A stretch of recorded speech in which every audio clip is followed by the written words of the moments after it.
Good evening, everyone. My name is Reneé Pace, and we are just about to start our NAMI Tri-Valley monthly meeting with special guests. This month, we have a very special program and three special guests from Alameda County who will be talking to us about our 2026 updates on the Care Court Act. And we had in the past speakers talking to us what was coming, and it's here. So we're going to hear about it. But before we get started, I just want to take a couple of minutes and talk about NAMI Tri-Valley, who we are, what we do. So, as I said, my name is Reneé Pace. I am second vice president with NAMI Tri-Valley. I always like to say Marsha McInnes's right hand, and Marsha, who's online. Marsha, raise your hand, is our president of NAMI Tri-Valley. Been around a while. We're trying to support the families and bring in not just providing services, but bring special speakers, support the families, and even have some programs for the people who need the support. So we're here for you in the community. I have Queen, who's our admin support, and sharing the screen right now is sharing our website, namitrivalley.org. And we try to share everything we do. We try to bring the speakers, activities, calendars. A lot can be found on our homepage in our internet site. So please don't hesitate to go there and check out what we can do for you. And also, I'd like to remind you, I'm looking here, where is about us and how to become a member. If you use our services from family to family classes to attending our Monday support groups, we encourage you to sign up as a member and definitely contact us. There's phone numbers there, how to reach us. Okay? We do family to family classes twice a year, and I think we're gearing up for the next one coming up. So that said, I would like to, let's see, Marsha, do you want to say anything or should we just jump in? Your choice. I just want to say a couple of things really fast. Please. I'll try to talk fast. No, no, Uh, no, no. We have time. We have time.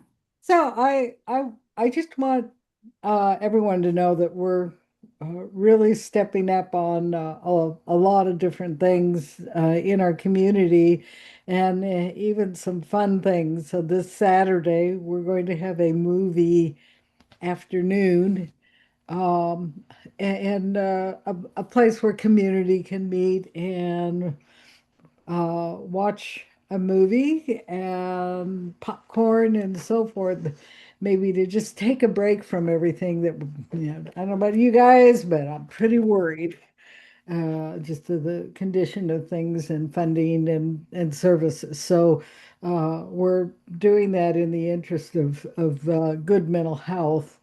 We also have a workshop coming up that's the suicide prevention workshop for parents of adolescents and children on the February 28th, which is hybrid. And anyone is welcome who's interested in knowing about this particular subject matter. And we're trying to teach parents how to potentially recognize signs and symptoms. Of course, there's no guarantee, and be able to have more knowledge. Uh, at least they can try to help their child. And so we will have guest speakers coming in that are experts in the field, and we're, very grateful for them to come and share their knowledge with the world here. So I think I'll leave it at that for now. Check out our website, as Armine had suggested. We keep it up thanks to Quinn with the NAMI symbol, NAMI logo over here. And we'll constantly keep you guys busy. If you keep looking at our website, you'll see all the different things that we're doing. So thank you. Okay. Thank you, Marsha. So without further ado, I do want to start introducing our three very special ladies, and I'm going to read about them a little bit to you before we turn the floor to them just to see. I'm sure they will talk about themselves, but they will not emphasize the experience and knowledge that they're bringing forward. So let's start with Yesenia Lot. She is licensed clinical social worker with over 20 years of experience in behavioral health, specializing in crisis intervention and forensic mental health services. She currently serves as the assistant director for the forensic division and reentry system of the care and Alameda County Behavioral Health. In this role, she oversees diversion and reentry mental health services for justice-involved individuals.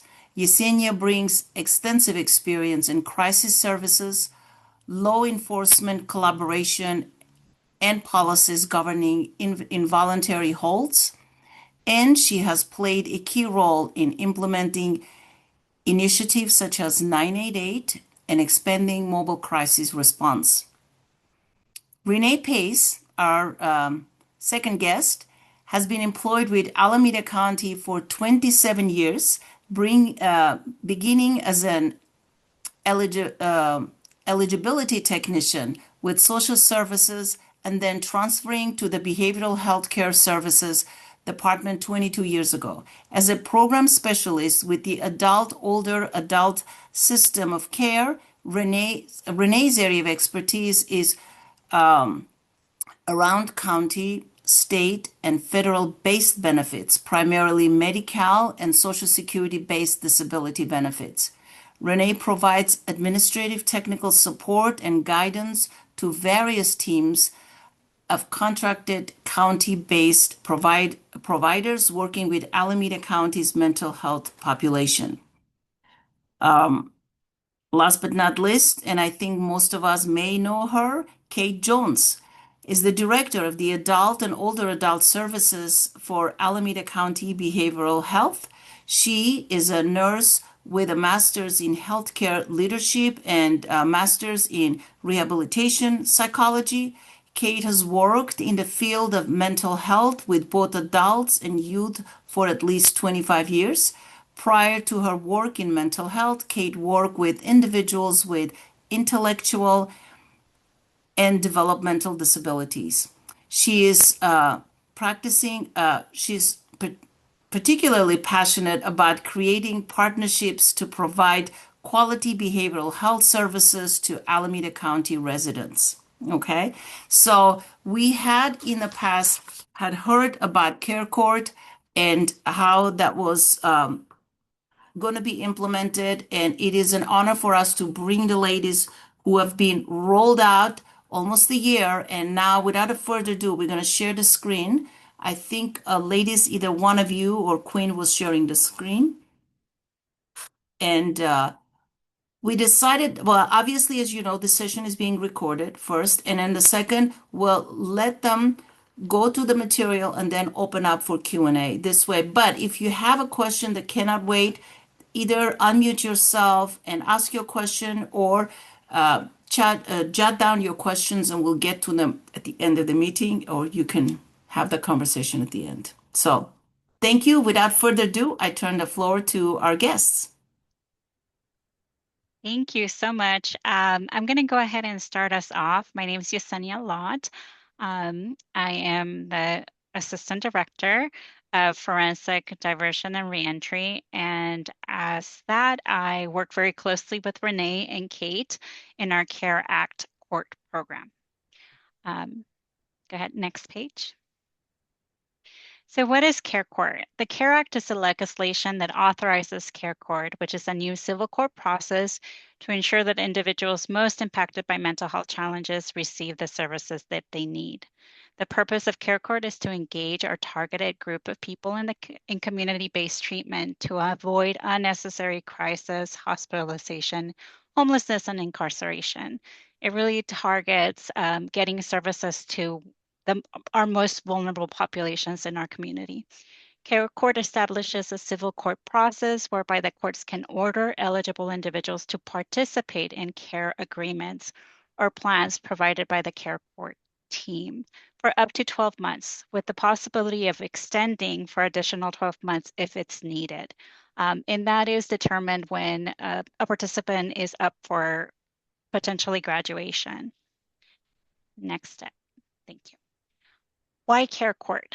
So care court was a response to try and address some key areas of need in our communities throughout California.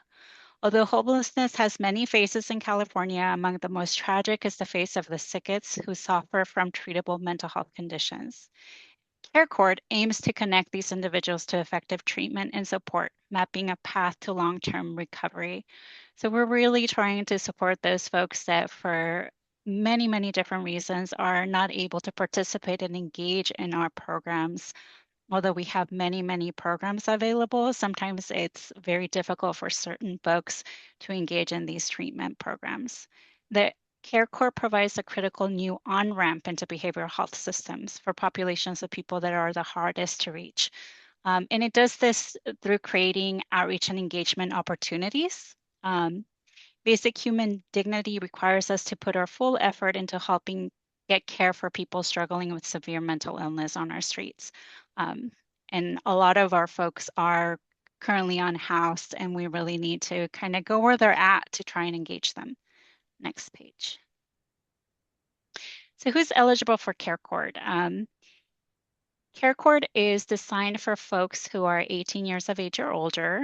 The person is currently experiencing a severe mental illness and has a diagnosis this identified in the disordered class of schizophrenia spectrum, bipolar with psychosis, and other psychotic disorders, including substance-induced psychosis. The person's not clinically stabilized and ongoing voluntary treatment. They've had at least one of the following that is true. The person's unlikely to survive safely in the community without supervision, and the person's condition is substantially deteriorating, and or the person needs services and supports to prevent a relapse or deterioration that would be likely to result in a grave disability or a serious harm to the person or others as defined by the Welfare and Institution Code 5150. Participation in care plan or care agreements would be the least restrictive alternative necessary to ensure the person's recovery and stability. We really want to be mindful of least restrictive. It's likely that the person will benefit from participation in a care plan or care agreement. Next page. Who can file a CARE Act petition? There's many folks that can file a CARE Court petition on behalf of a participant. A person with whom the respondent resides with, a spouse, a parent, a sibling, a child, or a grandparent, or any individual who stands in a loco parentis to the respondent. The hospital where a person is receiving treatment, including a psychiatric hospital, the agency that has provided within the past 30 days or who is currently providing behavioral health services to the respondent or whose institution the respondent resides in, a licensed behavioral health professional who has supervised the treatment or been treating the respondent for a mental illness within the last 30 days, the county behavioral health agency of the county in which the respondent resides or is found in, a first responder that includes peace officers, firefighters, paramedics, emergency medical technicians, our wonderful mobile crisis response workers, and any homeless outreach workers who have had repeated interactions with the respondent. The public guardian or adult protective services can also petition. A California Indian Health Services Program or California Tribal Behavioral Health Department, and the judge of a tribal court that is located in California or their designee. The services that are included in a CARE Act agreement or plan. So behavioral health services funded through the 1991 and 2011 realignment, Medi-Cal behavioral health care plans and insurers, and services that are supported by the Mental Health Service Act pursuant to Part 3. So this many services that traditionally our case management programs are providing. Medically necessary stabilization and medications to the extent that's not described above, We can also provide housing resources and support through our care court programs, social services, like all of the wonderful social services that Renee has expertise in. This includes a supplemental security income, um, SSI and SSP, cash assistance for immigrants, CalWORKS, the California Food Assistance Program, in-home support services, and CalFresh. Services can also be provided through Part 5 of Division 9. And I believe this is where Kate's going to take over.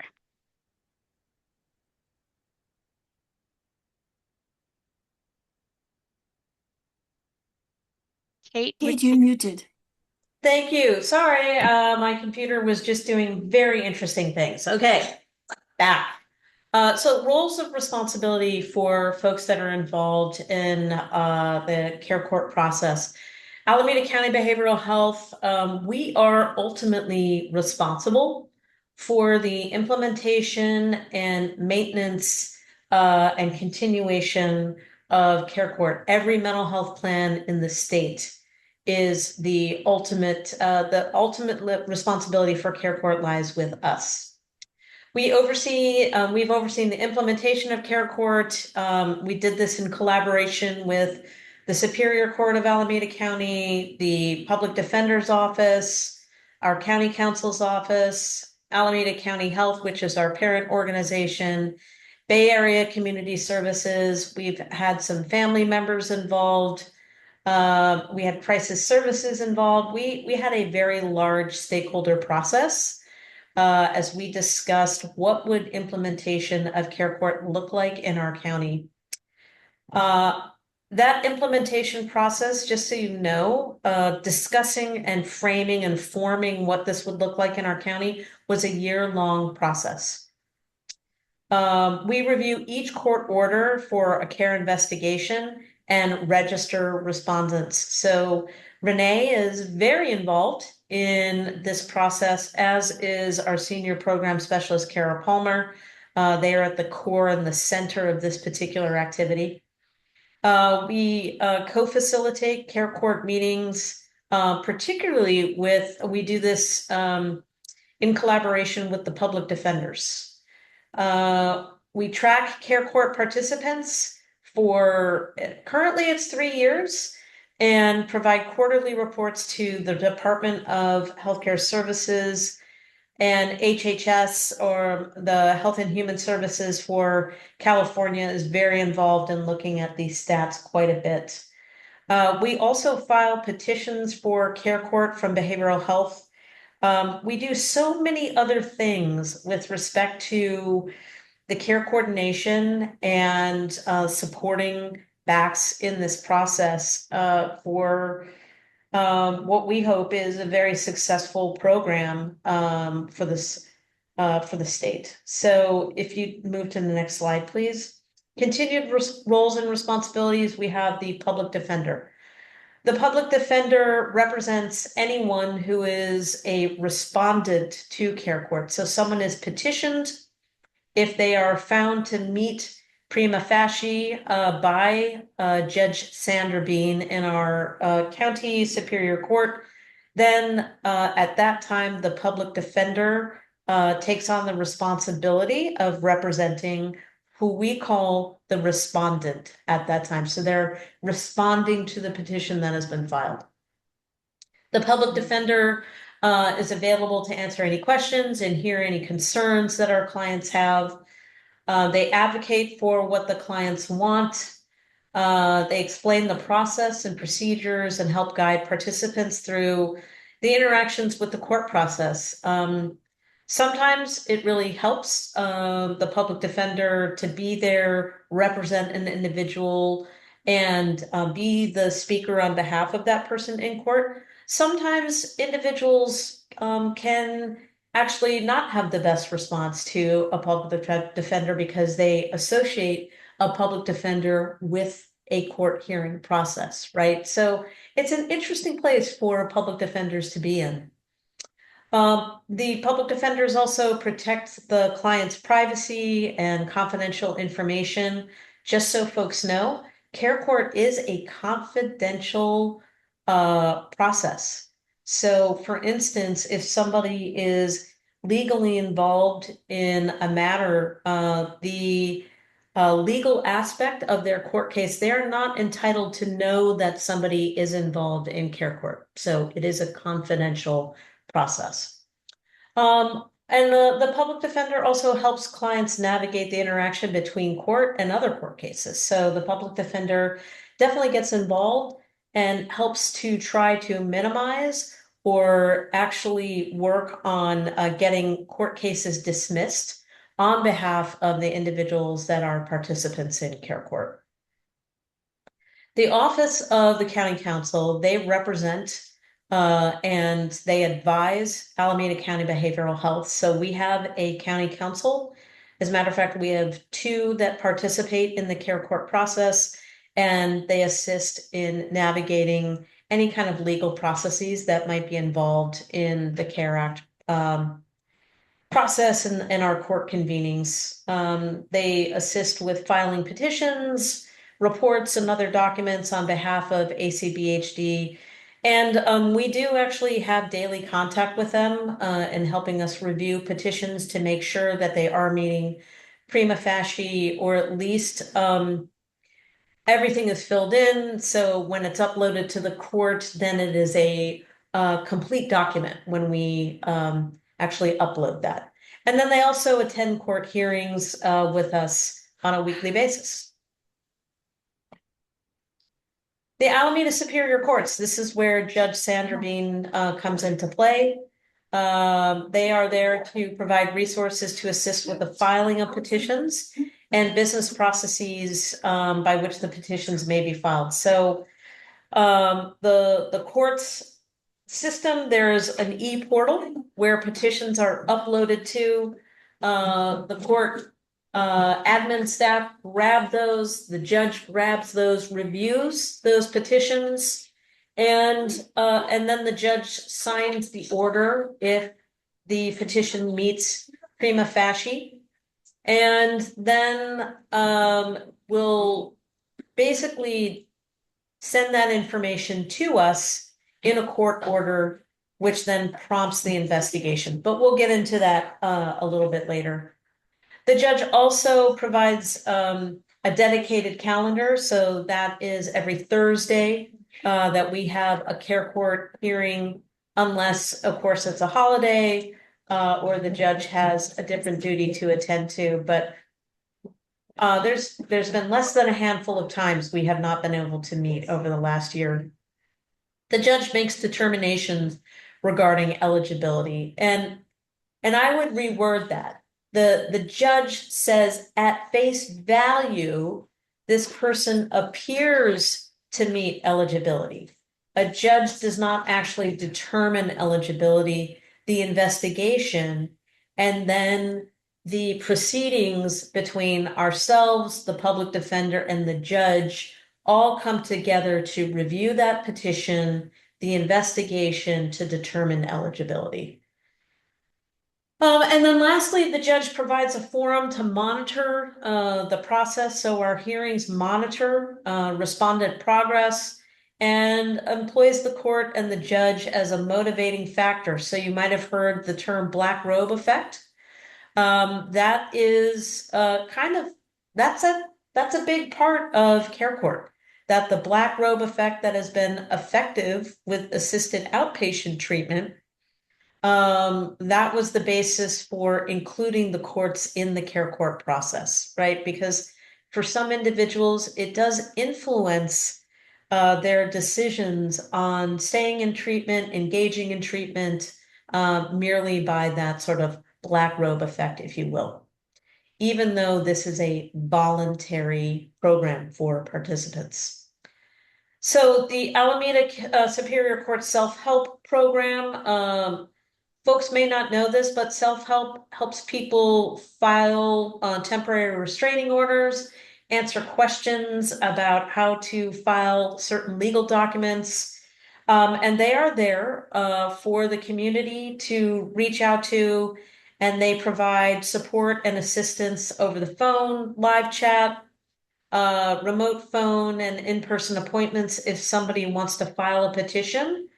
They are there for the community to ask questions of. They do not file on behalf of the community. They are there to help guide and answer questions related to a petition. So in that sense, they provide education, information, and then they may, for instance, do a referral to a different program or even contact us if there is a particular question or something that they have. They will explain the CARE Act procedures and then provide links to the care forms for those individuals that decide to move forward and complete care petitions. And it says assist to complete care petitions. Again, what they might do is, for instance, if somebody comes in and they are non-English speaking and has a lot of questions about the petition, they might seek an interpreter.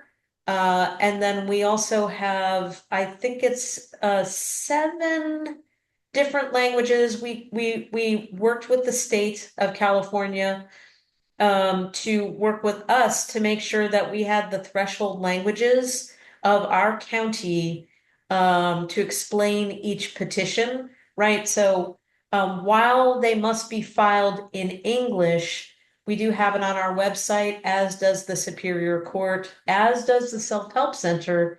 Of all 7 of our threshold languages, you can find those in our 7 threshold languages in Alameda County. Next slide. Okay, filing a care court petition. Well, we started accepting care court petitions on November 28th. The official first filing date was Monday, December 2nd of 2024. And actually, we were the first entity to file petitions in our county. So Alameda County filed the first petitions. We waited to see if any were going to come in from the community. And I think it was after about a week, none came in. So we started filing petitions. So how to obtain some of these forms? Petitions can be obtained at all 3 of our courthouses.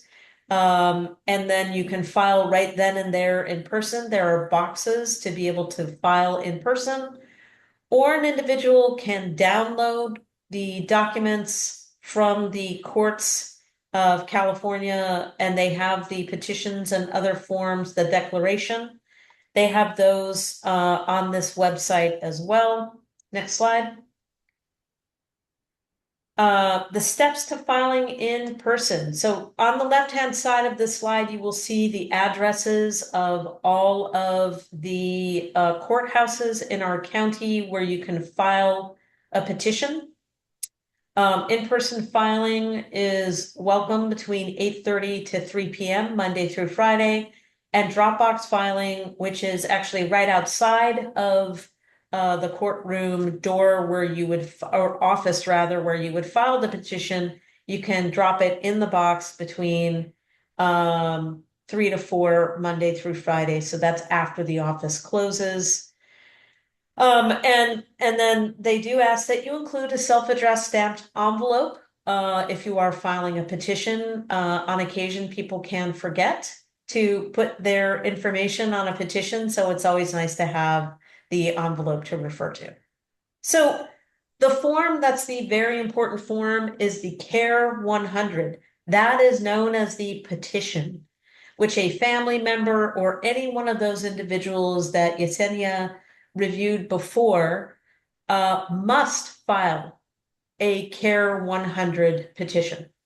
So that is important. The next form is the CARE 101 declaration, or in lieu of the declaration is provide evidence of treatment. So for instance, if a person has medical records of a person that shows that they had been placed on a 5150 in the last year, that would be evidence to prove that somebody may in fact meet the criteria of a part of care court, which Yesenia reviewed before.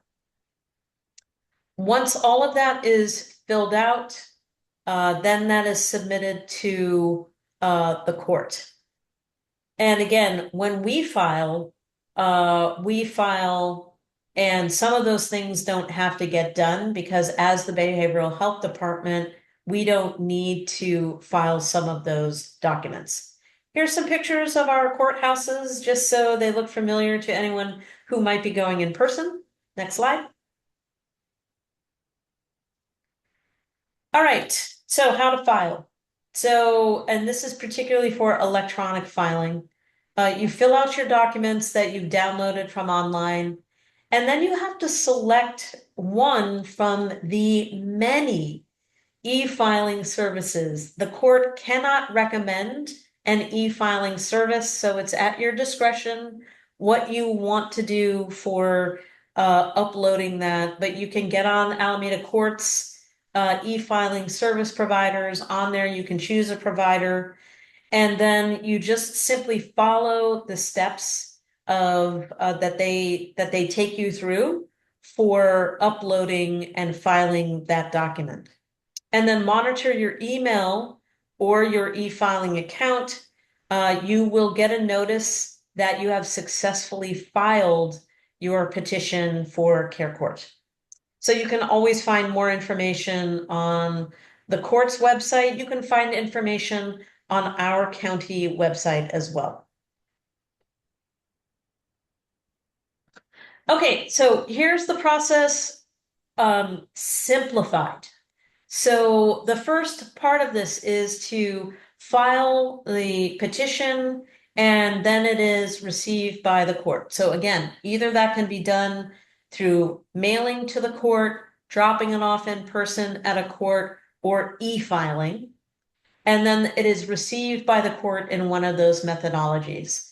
Judge Bean reviews every petition and gets to those petitions typically the day or the day after that she receives them. Every once in a while, there's a little bit of a glitch, like a holiday, or the judge is participating in some meetings in the state. But in general, the review process is quite quick. And then the judge determines, again, at face value, prima facie, does that petition look as if it meets eligibility at face value? If a prima facie is met, the court will first set a court date 30 days out. So that's one of the first things that happens. The second thing is that they order us to conduct an evaluation. And then the third thing is to notify the public defender's office of the petition and the court date. And as I said previously, that is when a public defender then becomes a representative for that respondent. The respondent is served with the petition and will meet with the public defender. So who serves those petitions are the Bay Area Community Services Outreach and Engagement Team. We'll talk to you a little bit about the structure of care court in a little bit, but the public defender does not serve those individuals. It is our outreach and engagement team that does that. They will also then begin to interact with that individual, seek information, history. They might call the petitioner or find out, get a request for information to be able to get some documents to determine if the person is eligible for care court. If they're eligible, then behavioral health, the public defender, and the person will attempt to create what we call a care agreement. And that care agreement really depends upon what that person expresses that they want or need. So we focus on both, not just needs, but what does that person want to work on? Because that is frequently how we best engage individuals in this process. Once the plan, or in our case, agreements, has been created and agreed to, the court will conduct progress hearings pretty much every 60 days. On occasion, they might be 45 days if there's a particular item that the judge, or for instance, Alameda County wants to follow up on. As a person approaches the end of their first year, they will either graduate from care court or agree to an additional year because they have not met the items on their care agreement. All right, what if someone doesn't participate in the care agreement or the care plan? Well, sometimes people don't want to participate. Again, this is a voluntary process. And there is a stipulation in the CARE Act, which does say that the judge can end their participation in CARE Act court if the person does not participate in services and does not work on their care agreement. The other thing that can happen is the court at a later date may utilize the information that a person was a respondent to care court as a way to basically determine that, I think this person really should go into a more restrictive kind of relationship and go into Latterman-Petrus short conservatorship, so LPS conservatorship. So the court may utilize the authority to do that, but it is used when a person is placed on a 5150, then a 5250, and it can be used as the basis for a judge to determine that they are going to actually place somebody on a conservatorship. And that has to be considered within 6 months. And you'll see it shall create a presumption at that hearing that the respondent needs additional intervention beyond the supports and services provided by the care plan. Okay, Renee is going to take you through our most recent care court stats. Thank you. So one of my primary tasks is to collect data on all of the petitions that come through. Those petitions that meet prima facie by Judge Bean come actually pretty much to me first.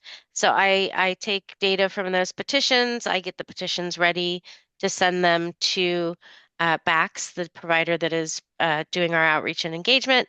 And then throughout the process of care court, the individual being part of the care court team, I keep statistics on how many petitions we've gotten since we started care court, and some good numbers here to share with you. So as of today, we have officially gotten 244 petitions that have been filed. Out of those 244 petitions, 51 have been filed by us, behavioral health care. There's a breakdown of sort of where those petitions have come from. From other petitioners, you'll notice family members and emergency responders are pretty much tied out of that total 244. And then we have various other areas in the community and hospitals that we've gotten petitions from as well. Out of those 244 petitions, I'm going to jump down over to the dismissals. We've had 72 cases dismissed. We also have had 95 respondents that have now agreed to participate in the full service partnership team and have current agreements or treatment plans through care court. And then our housing, we have 40 care clients who are currently in behavioral health bridge housing, temporary housing, which can last up to 18 months. And we have a breakdown of the different areas where they are currently residing.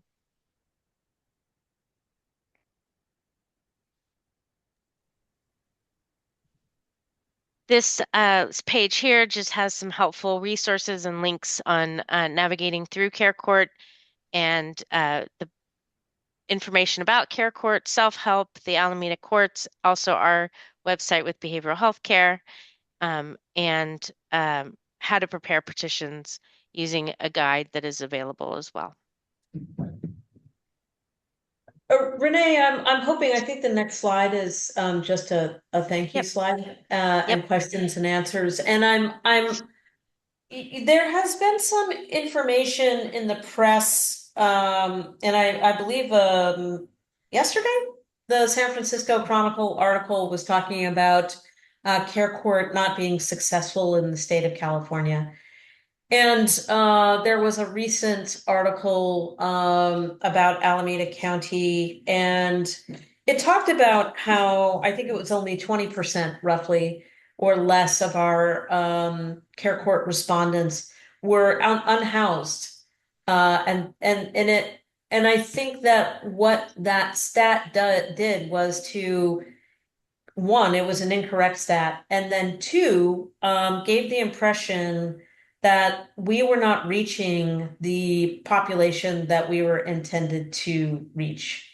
So I asked Renee to go through our data to find out how many unhoused people have we served. And I think it's now a couple weeks old because we haven't refreshed that data recently, but do you recall that number? At the time, we had 100 and something petitions, and of those, do you recall how many were unhoused individuals?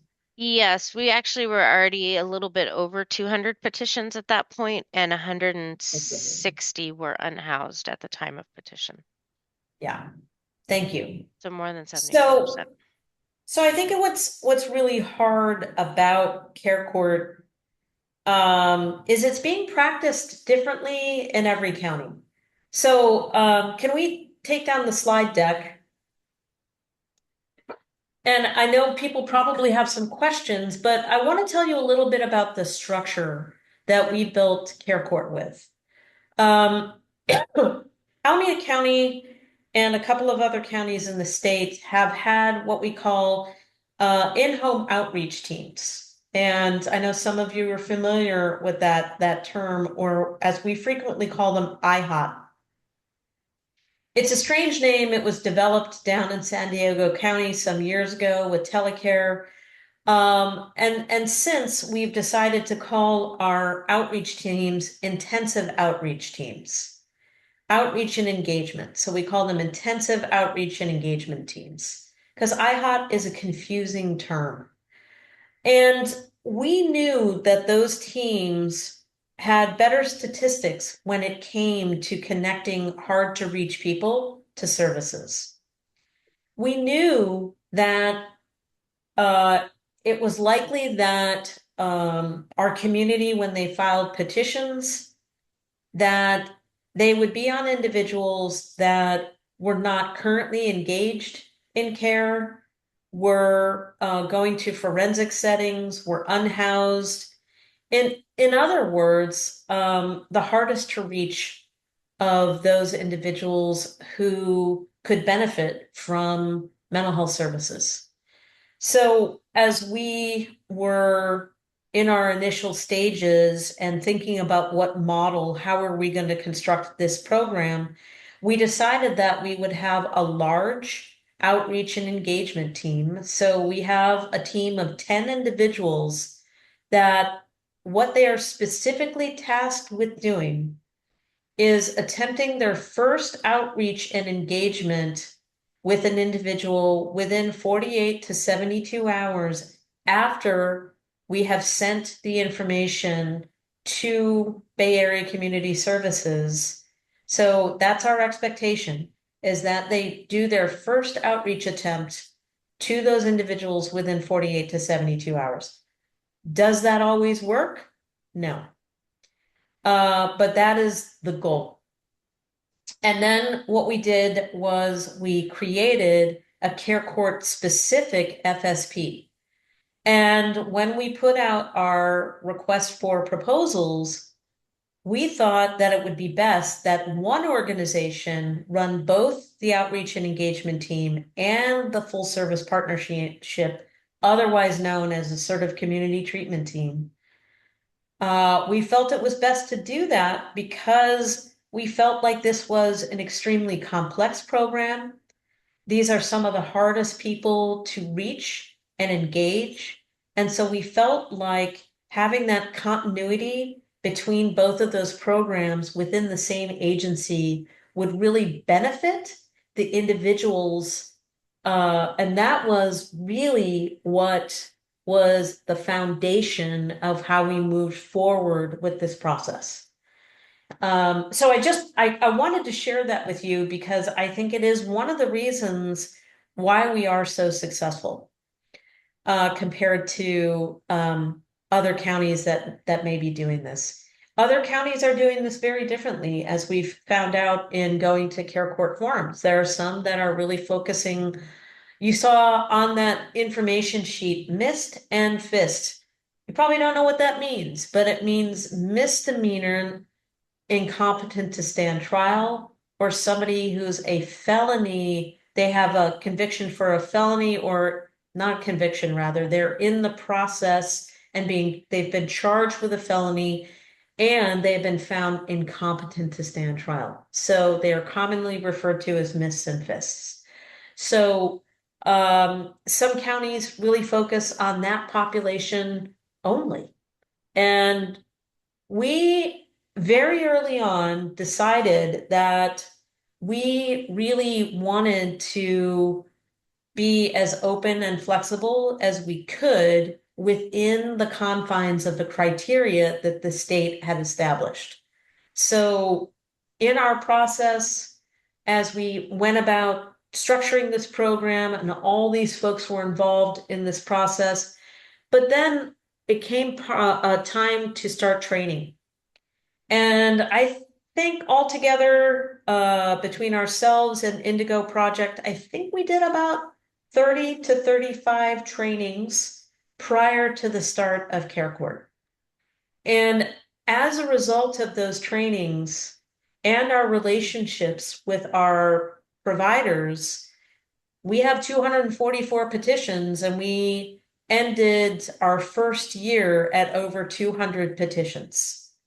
That's quite exceptional for a first year of such a complex program. And I will say this last thing, the complexity of this program is hard to understand unless you're directly involved in doing this program. But I do see some head nodding of some individuals that do know some of more of the intricacies of this program. But the state is requiring about 325 data points that we report on every month, package that up, and send it on a quarterly basis to the state. The amount of work that needs to be done to research an individual's backgrounds. Renee looks up the benefits to give that information to backs on every single person that's petitioned. So we know at the outset, what is their insurance status? What benefits do they have? Do they not have benefits? Those things are so key to getting somebody housing ready and get them the care that they need. So we package all that information up, write a whole summary on that individual, and send it over to backs. And we meet 4 days a week, and we are in Care Court 1 day a week. So every day of the week is a Care Court day.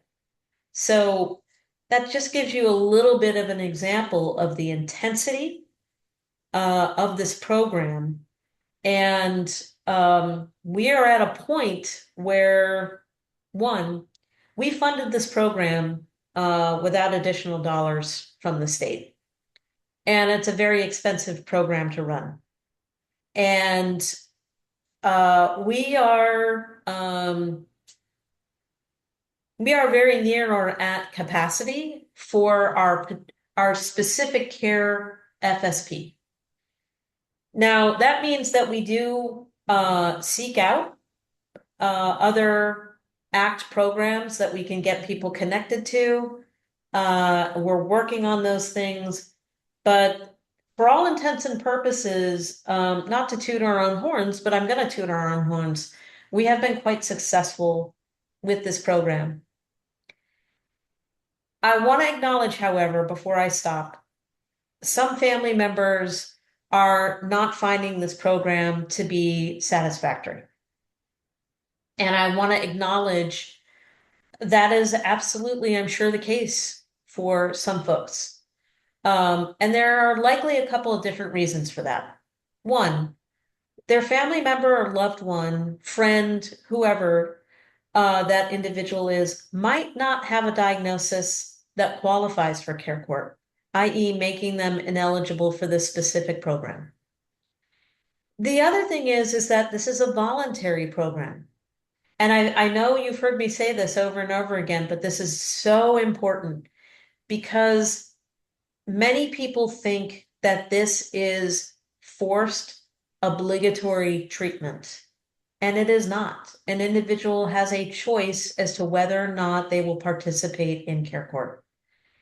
And there are some family members and loved ones and community members that I think wish that this was established very differently. But we don't have forced treatment in any of our community-based programs. That does not exist in the state of California. And so I think that there is just some disappointment around that by loved ones and others, business communities and whatnot in the community. So I just wanted to sort of put that out there and say we're aware of that and just to really acknowledge that. So on that, I'll pause because I'm sure that folks have some questions for anyone here. Thank you all. Thank you, ladies. I got to jump in and say it's a pleasure to have you here, to meet you in person. I worked with Renee for years now, and I want to personally acknowledge and thank the services that you guys provided, but I'll be talking throughout. John, why don't you unmute yourself and ask your question? John, you go first. John Bauer.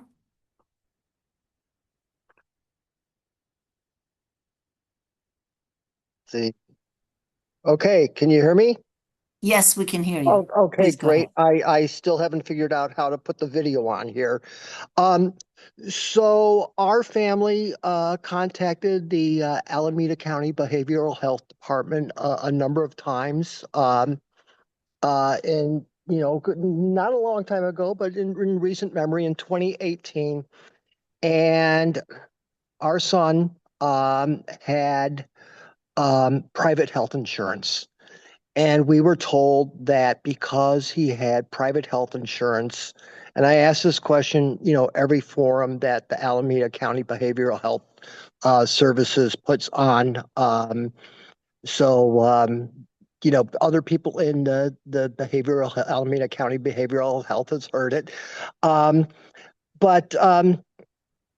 Basically, we were told that because our son had private health insurance, that he didn't qualify for any of the services that the county offered. You just mentioned something just a few moments ago about researching one's benefits. And I guess my question is, if somebody does have private health insurance, do they qualify for care court? And along with that, generally, you set up the public defender represents the person in care court.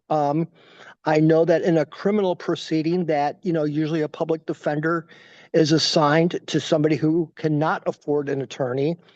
My question along the same topic is, what if somebody does have the finances to afford a private attorney? Would that preclude them from being represented by the public defender in care court? Thank you for those questions. Care court is the only program within Alameda County Behavioral Health that does accept private, or as we often refer to it, commercial insurance. So somebody can be served. We definitely have people that have commercial insurance that are in care court right now being served. They must meet the criteria of this program.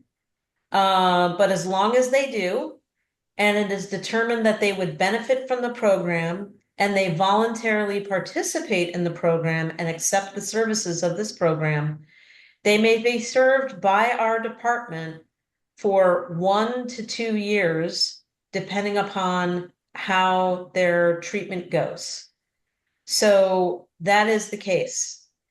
As far as a attorney, we have had an instance where a client had a family member who's an attorney present, but was not officially representing that individual. The judge did allow that individual to participate in 1 or 2 hearings, but we have, it's at no cost, by the way. The representation is at no cost to the individual. We've not had a private attorney, and honestly, I don't know if a private attorney can be there. I'll have to ask Judge Bean. In our county, we all agreed that the public defender would be the entity to represent the care respondents. In some other counties, they have contracted with private entities to do that. Our county did not do that. We have a strong working relationship with the public defender's office, and so they wanted to do this. So that is who we contract with to do this, or rather who the state contracts with to do this work. So we'll have to get back to you on the private attorney, because I don't want to mislead you. I don't know. And on Okay. that note, can a family member be part of the team? I guess the participant can give okay to have a family member, and or in that case, even an attorney be there with them, right? So a participant, a respondent. So here's what happens. The initial court hearing is had. And at that initial court hearing, the person who filed the petition is welcome in court. If Okay. anyone else attends beyond the person who has filed the petition, the respondent must give permission for those other individuals to even be in the court, right? After the initial court hearing, and if it's found that this person meets criteria, they're eligible for care court, they're willing to accept services, then it becomes the participant's choice as to whether or not they want a volunteer to be a part of this process. Now, that person they're not part of the team that provides services to that individual, but they are there as they call them the voluntary support person. So a person can elect to have that a person be that on their behalf, and they're really there more for sort of moral support for that individual. They can play other roles if that person designates what role they want that person to play. Again, it probably depends upon what role they want that person to play, and we might have to discuss it. But so far, we've had a couple of folks say that they want a voluntary support person. So that's how that works. Okay. Hopefully we answered your question, John, but you're welcome to come back for the further questions. Let's go to Armin. Yes, 2 questions. One regarding conservatorship. The other one is, how do you manage the workload of your staff? In other words, how many clients, once a person is in the program, what is the access? What do they get, one-on-one or 10-to-1, or what's the staffing model? Thank you.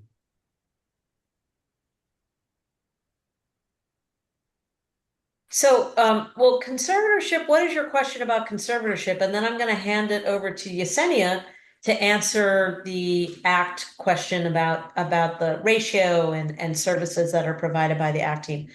What is your question about the conservatorship? Somebody mentioned that based on some process, you guys take over the conservatorship if the person isn't behaving or acting based on the program or whatever? Yeah, so I have to say it's probably not the best understood part of the CARE Act program. When somebody does not participate in care, you know, that information may be used within 6 months. If a person if a conservatorship has been applied for, so for instance, somebody gets placed on a 5150 for that 3-day assessment. They then go to an inpatient acute hospital, and then they're placed on a 5250, which is a 14-day hold. And then let's say they need some subacute treatment, and they might go to one of our subacute facilities like Gladman or Villa Fairmont or Morton Baker. At that time, a person the hospital, the treating hospital, will likely file conservatorship papers. And at that time, a judge may consider that a person had previously been petitioned for care court, did not participate, and use that information as a basis for determining whether or not they're going to grant conservatorship on that individual. Because somebody does not participate in care does not mean that they automatically go on conservatorship. Conservatorship is laid out very clearly in the Welfare and Institutions Code. There is a process. Somebody must go on a 5150, followed, right? So that 3-day hold, or up to, I should say, up to a 3-day hold. They may be placed on a 14-day hold. And then at that time, they will be placed on a temporary conservatorship, which is up to 30 days. And then they can be placed on a longer term, year-long conservatorship for that individual. It's at that time when it goes beyond the 30 days that the judge may consider in that longer term conservatorship, they may consider that the person was petitioned for care, did not participate in care, and they may say, okay, given this, I'm going to choose to put this person on conservatorship because they didn't participate in this. They obviously need treatment. I'm going to use this as part of my consideration, not the only consideration, but part of my consideration for this person meeting criteria for LPS conservatorship. I hope that helps clarify. Yes, thanks. Good. And I'll jump in to talk about the ratio. So we have elected to use a full service partnership program to provide the services for the CARE Act court. And they function in a assertive community treatment model, which is a model that really does intense support for individuals who need mental health services. And it's a high intensity, and they support kind of an array of services that really supports mental health, substance abuse issues, and any life needs that they might have. They really work on this idea of whatever it takes approach to providing care. They provide comprehensive psychiatric services that includes psychiatry, medication management, nursing services, and ongoing psychiatric assessments. Individual therapy is part of that, psychosocial supports that can include individual treatment as well as, groups. Support with employment is also something that they provide. They provide intensive case management services and a lot of care coordination. The staffing ratio for the team is 1 staff member for every 10 clients. So no more than 1 to 10, is that right? That's about what it breaks down to, just because of the high level of intensive services that they're providing to each individual. And I will say this, it's also really important for folks to know that folks use a team model. Part of assertive community treatment is a team model. So while the ratio might be 1 to 10, That basically means that it's 10 ACT clients per every one staff member that provides active treatment. So, but that person may see 3 to 4 people on that team, right? So they're not just, it's not, I'm going to have Kate as my main support person all the time. I might have Kate, Renee, Yesenia, and Juan as my main support team.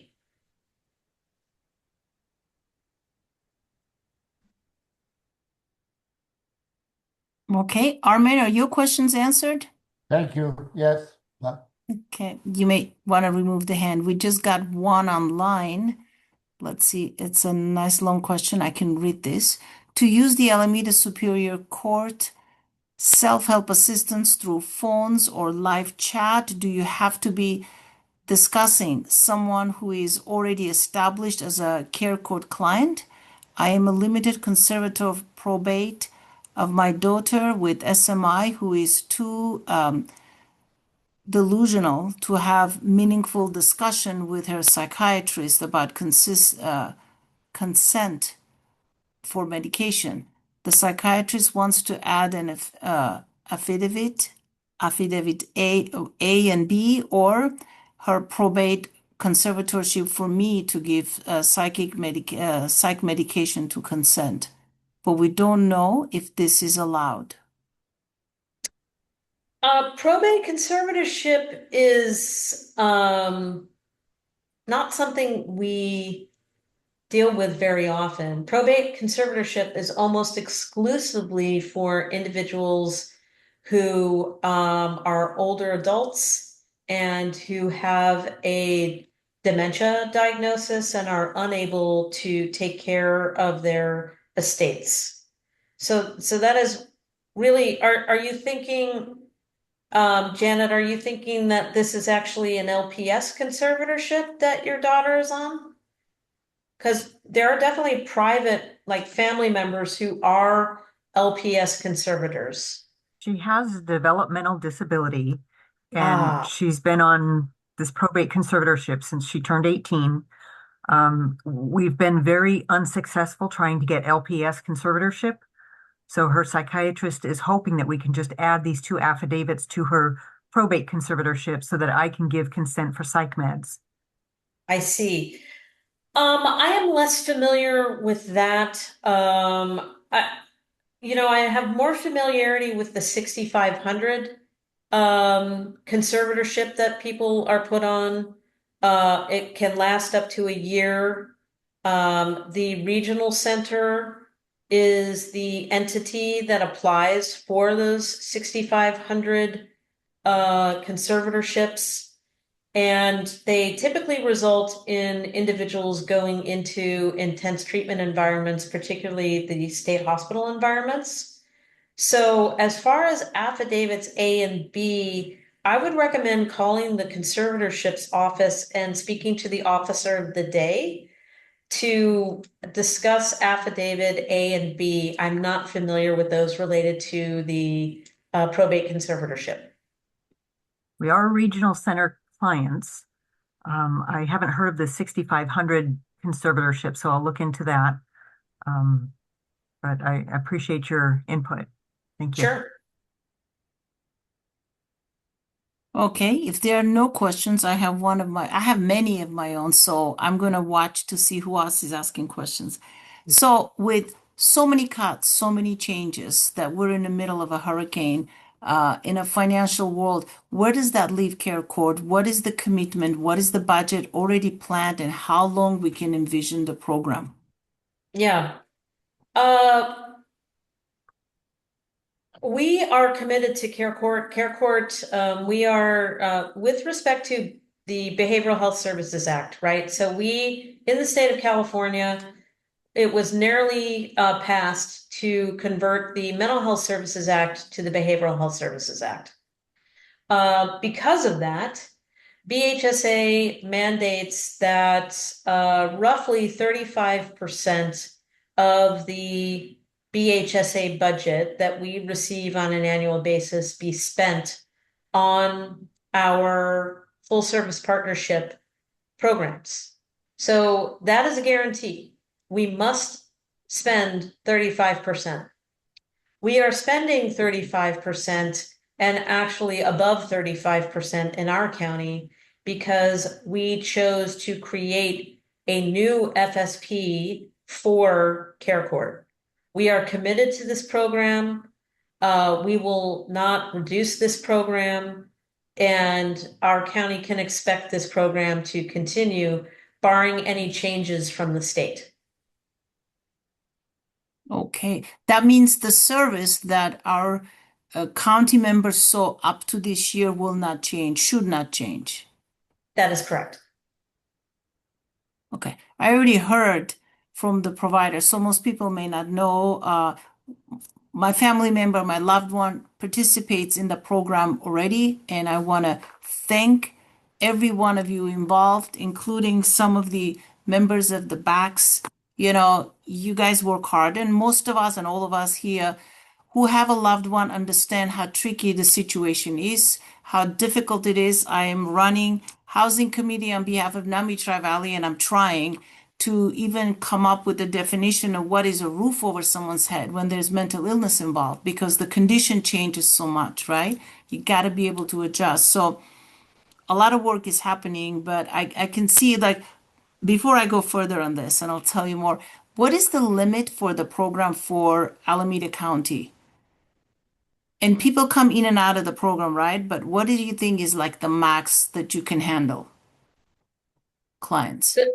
Gosh. Well, you asked this at a very interesting time. We are at or near our capacity with this new Care Court specific FSP. We continue to take petitions and we continue to look for FSP matchings for the other individuals that are respondents to Care Court. I will say this. I think one of the best things that could happen there are two very important things. The answer is I don't know yet. I don't think we know yet, right? A year is programs are still trying to get for especially this program. It has been such an intensive program, and we have started off faster than any other. I used to work at Strides. Strides was the only FSP in the state of California. I started working there within the first year that the first FSP started in the state of California. So I'm quite familiar with this program model and what it's like to work in one day to day. I think that we will find out in time where we are. We've just finished a year and we are getting ready to have a review of how our first year has gone and what are the things that we're looking to the future. So we don't have a definitive answer for you. I think one of the things, if you're thinking, oh, what can I do? If I may humbly suggest, I think, contacting Governor Newsom's office, contacting your state representative to say, Care Court these teams need funding. The behavioral health bridge housing that has been so key to the success of this program and to getting people discharged from our hospitals and jails when they are ready for discharge. It's such a key program, and to be able to advocate for things of that nature, I think would be very powerful to have family members, community members. We've had some really great successes with this program. Individuals that have been unhoused for years, living on the streets with little or no clothing in the elements. And we've gotten them into housing. They're building and have built incredibly trusting relationships with the teams. They have goals.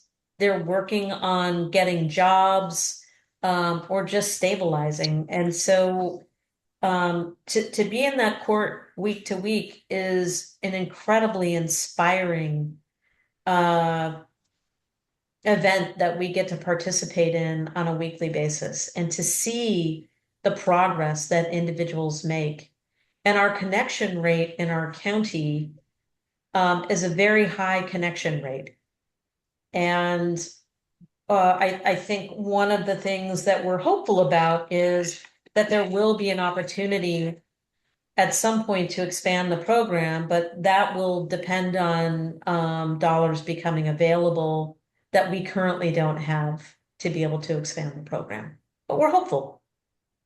So what happened to those who cannot stay in a program? That's a success, which is wonderful. They get some sort of housing, and I'm hoping that they get some support. Not all of them are going to go straight into work, because we know this is SMI, and a lot of people, by the time they get selected, they have certain issues. I've seen some of the housing because I said my loved one's in there, and there's big turnover. There's a lot of emergencies, weekly basis. These are tough cases. We understand. I mean, just to qualify, it has to be one of those. So hopefully certain percentages can pull it together, take their meds or whatever the treatment is needed, get a job, and everything works well. Then they have the typical problems that most of us here have. But for those who cannot make it work, what happens? What Yeah, happens to people who fall out of the care court? yeah. Renee, do you want to answer that, or do you want me to go ahead and field that question? I think a short answer on some of it, if we find individuals that don't meet criteria, we don't just dismiss the case and leave it at that. We do refer them to lower levels of care. We send our outreach and engagement, previously known as IHOT. We might send them out to see if they have success for individuals who are refusing services and maybe dismissed for that reason. For people that are in care court and maybe they were engaging initially, but then stop engaging and start refusing services, we would do the same thing. Try to refer them to other services and see if other teams will have more success with them.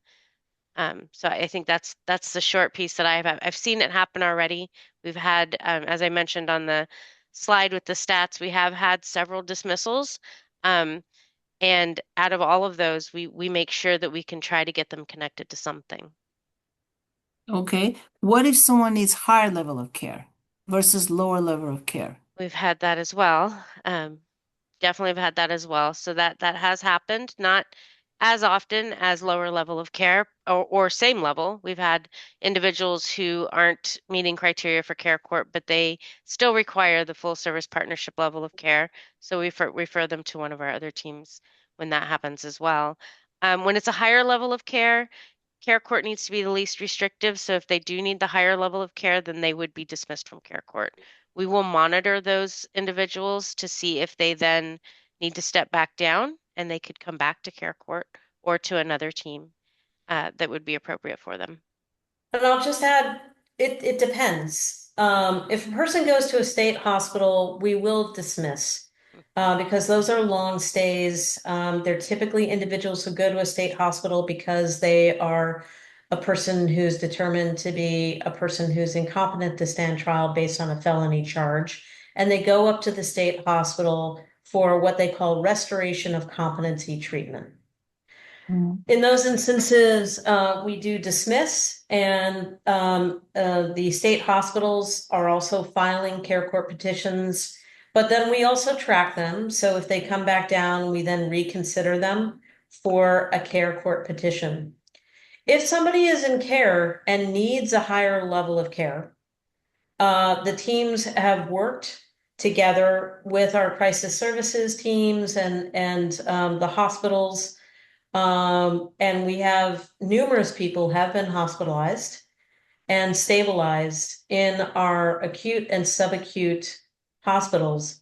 What happens is while they're in a subacute hospital, we have actually we just started doing care court once a month at one of our subacute hospitals. So we could have an opportunity for those that are hospitalized at Villa in particular to participate in care hearings and to do so in person as opposed to doing it on Zoom. We feel like it's an important aspect to try and keep people engaged in the program, keep the relationship going. And so far, I think we've had some pretty good success. And Judge Bean always brings the cookies and the gift cards. And so I think it's been another sort of nuance that we've brought to this program that is helping people to make the choice for treatment versus the state moving toward forced treatment. So for all successful graduates, they get housing and any follow-ups afterwards? Graduates will always be referred to what is assessed to be the right level of care. So if it's assessed that a person continues to need that intensive assertive community treatment model, they may either be extended for another year on the care team, on the care FSP team, or they may be stepped over to another FSP and then not have to participate in care anymore. They also might step down to a less intensive form of case management, but we will connect those individuals to what is assessed to be the right level of care at the time of graduation. So, but that 12 months is an assessment time, basically. I guess you could look at it that way. I mean, it's definitely treatment, it's assessment. I think Yesenia, our first potential graduations are coming up in April, yeah? Yeah, end of March, early April. So at that time, I think now the teams are looking at, are we thinking about extensions for those handful of individuals? Or are they going to, so they're assessing, is it important for them to stay and continue the work that they're doing? Or can they transfer to a different team? And that is, not only is it sort of based on, are they going to the hospital? Are they going to jail, et cetera, but it's based on the relationship. What is the team doing for that individual that's keeping them stable? Can another team do that? Warm handoffs between our teams can take a considerable amount of time.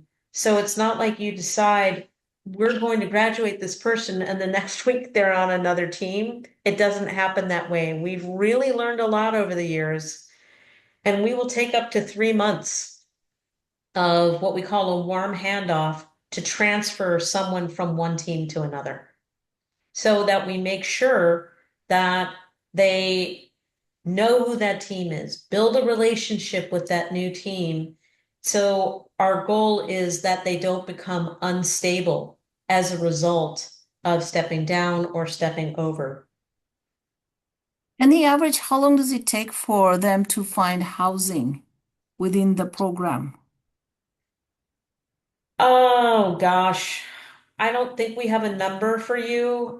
We are giving individuals interim housing that can last up to 18 months. So every person is offered interim housing. If they want it, it's there for them, which is also very unique. We don't have that for other programs. I think you all are aware of our housing situation here in the Bay Area, so this is quite unique. Care participants are guaranteed a certain number of slots in this particular kind of housing. It really depends on someone's housing readiness. And when we say housing readiness, there are two things that we can consider. Is this person functioning at a level where they can actually live independently with some external supports from a team? right? The other is, do they have all of their documents? Are they document ready, we call it? Do they have their license? Do they have their social security card? Do they have social security? Or do they have a job to cover their portion of the rent? That can take up to a year to get those things in order for somebody. So it really just depends. If somebody has a majority of those documents already, great. It moves along pretty quickly, like within 6 months to 8 months.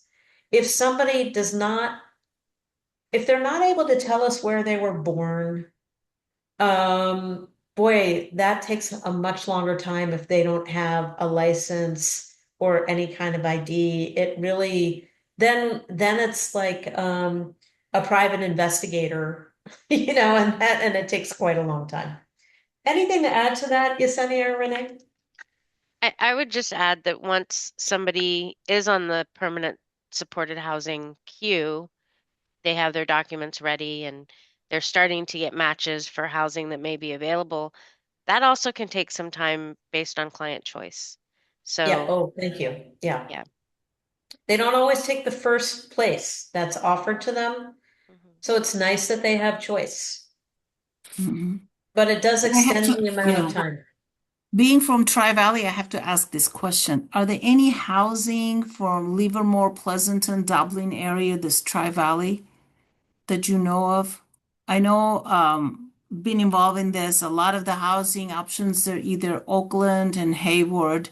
And I know Alameda County is saying they're trying to bring housing closer to the families. And anything you even know exists housing wise. Well, there's interim housing and there's no interim housing in the Tri-Valley area Yes. for what we call bridge housing. And Mm-hmm. that no one no one got involved in that from East County, which is unfortunate. Because there are people that want to live in East County, and there were no providers that were willing to do that, unfortunately. For permanent supported housing, so that's when somebody's document ready, they're matched. There is some, I don't know how much because our housing department is not within our department. There is some, I understand it is fairly limited. Mm-hmm. Okay. Yeah. And I think we have about 3 minutes left, so I'm wondering if other folks Any have questions from anyone? I'm going to be questions or quiet. comments. Comments for sure. We thank you so much. And I have to put a plug in for IHAT. That's how I was introduced to Alameda County, the first service. They helped us to file the forms, get SSI and everything. So it was incredible experience. And I have one last question then. The SFPs, who are the SFPs in Alameda County? I Full know service BACS. partnerships. Hmm? Bax runs several full service Yes, partnerships. Telecare runs a couple of full service partnerships, and Abode abroad. runs full service partnership. Okay, so those three are the main ones, right? Just They want to are make the sure. providers of our full service. Well, then there's Tay. There's Fred Finch runs a young adult full service partnership, and then there are children's full service partnerships. They're very small, up to 20 individuals for the children and youth full service partnership. And I want to say I'm totally zoning on who runs the children's. Does anyone remember? Sorry, that's just escaping me at the moment. Yeah, that's okay. I don't think we have anyone representing young adults or children, but yes, that's you answered my question. Armine, can I throw in something here? Please do. Yeah, I just want to thank all three of you. You have busy lives and you work hard. We know it. We acknowledge it. We appreciate you. And well, Kate, I haven't seen you in a long time, but you look great. So those are my parting thoughts. Right back at you, Marcia. Marcia and I met when I was the first division director for crisis services, as a matter of fact. So many years ago, 10 years ago, Marcia was one of the first people I met when I came to my new job. I want to say thank you to you. Family members are such advocates for your loved ones. It's important that we hear your voices, just as we feel like it's important to hear the people that we serve. The family members are part of who we serve as well. So thank you for your advocacy, your education, your support of each other, the feedback that you give us. It's greatly appreciated. We appreciate you coming, and you bet I'm going to invite you next year because things will change, programs will change, they come and go, but we are partners with you, just like you said. Thank you very much. Please take care all. Thank you. Thank you very much, everyone. Thank Thank you. you, everybody.